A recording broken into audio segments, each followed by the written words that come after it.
Hi Taurus, ayan, March 2025. Kuha tayo ng ilang messages para sa inyo.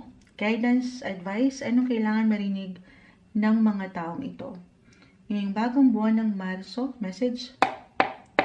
Guidance para sa mga Taurus, agad-agad. May bumabagsak na nakumpol. Taurus, sa taong nakikinig ngayon, anong kailangan yung marinig? Mensaheng gabay po para sa kanila. Taurus. Okay, ang dami. Hindi natin pipigilan. Sa isahin po natin. The King of Cups. This one is in reverse. The High Priestess, reverse. The Six of Swords, reverse. King of Pentacles, 2 and 9 of Swords. 2 of Pentacles, 9 of Swords. Taurus, March 2025. Okay. So, meron ako nakikita dito, I will be honest. Ilang worry, ilang pag-aalala. Kasi, wala namang perfect. Minsan, nahihirapan tayong maibalanse ang ilang sitwasyon. Kung anong uunahin sa ilang bayarin, or kung anong uunahin pagdating sa pamilya, tahanan ba, anong ganap, kumbaga, minsan, ang hirap maging klaro.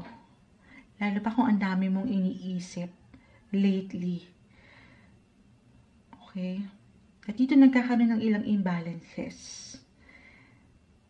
At dito parang gusto mo nalang takasan itong ilang sitwasyon. Hindi sa tatakasan ng problema, okay? Pero pinapaalalahanan ka dito ng baraha, Taurus, na it's okay to pause.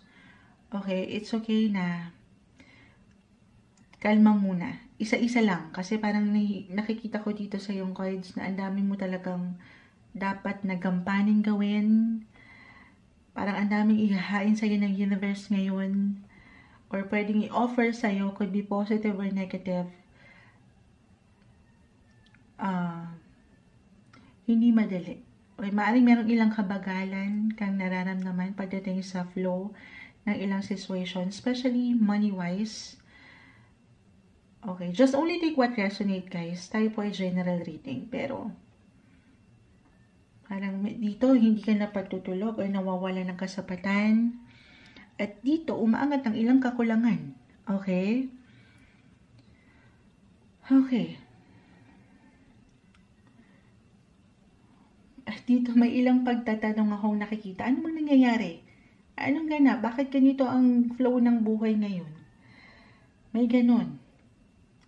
So, pinapaalalahanan ka. Alam ko may hugot, pinapaalalahanan ka dito ng cards, Taurus. Ito pwedeng sa relasyon, sa trabaho. Pero andito na lahat work, family, relationship, yung dalawang yan. 2 of Pentacles. Na hindi mo na tuloy alam kung anong unahin or anong dapat bigyan ng atensyon. Don't be too hard sa iyong sarili, Taurus. Okay? Take it easy. Take everything one day, one step at a time. Okay.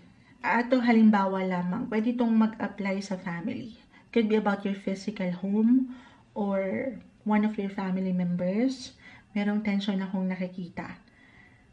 Or halimbawa, meron kayong kailangan ayusin or gawin, pagbigyan sa buhay tahanan.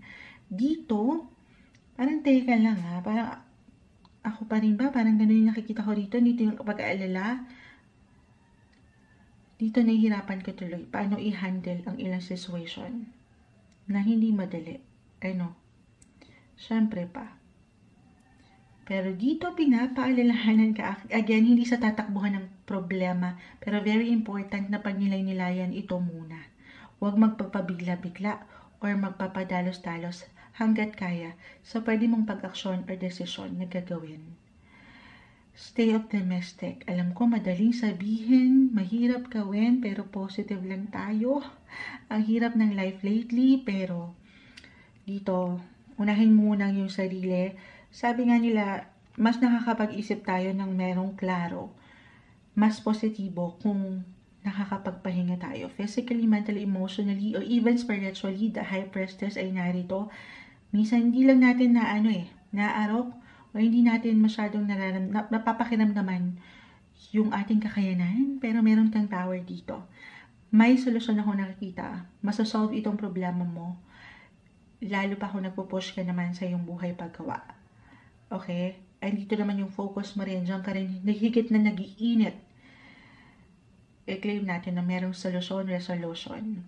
Other messages, kung ito iba-iba kasi tayo ng paraan, kung saan kahigit na pwedeng makapag-recharge ng energy, pwede itong may kaugnayan sa ilang kaibigan o ilang taong malapit sa'yo, pagdating sa ilang groups, community, sobrang mag-a-apply astrologically, the high priestess kasi ay narito, halimbawa pagdating sa church, or sa ilang support yung support system mo, emotional support na kailangan mo, divert your energy focus sa part na yun, sa ilang friendship, at dyan maaaring makatulong sila kahit paano para makaiwas ka dito sa ilang ating tensyon na nakikita. Okay, ayun lang naman. Alam ko maaaring merong pagka-busy and productive pa rin ang buwang ito para sa inyo, Taurus. Pero kalma, take it easy, take everything one day, one step at a time, at mapangahawakan mo naman ang mga bagay-bagay. Hindi to something na magiging malalim na problema. Follow your heart, trust your intuition, trust yourself, have faith sa iyong mga goal pa na gustong ma-provide hindi lang sa sarili pero pang sports pa. Charot. Para dito sa ilang taong malapit sa'yo, sa iyong puso. Ito yung umaangat. Stay positive ngayong buwan ng Marso para sa inyo, Taurus.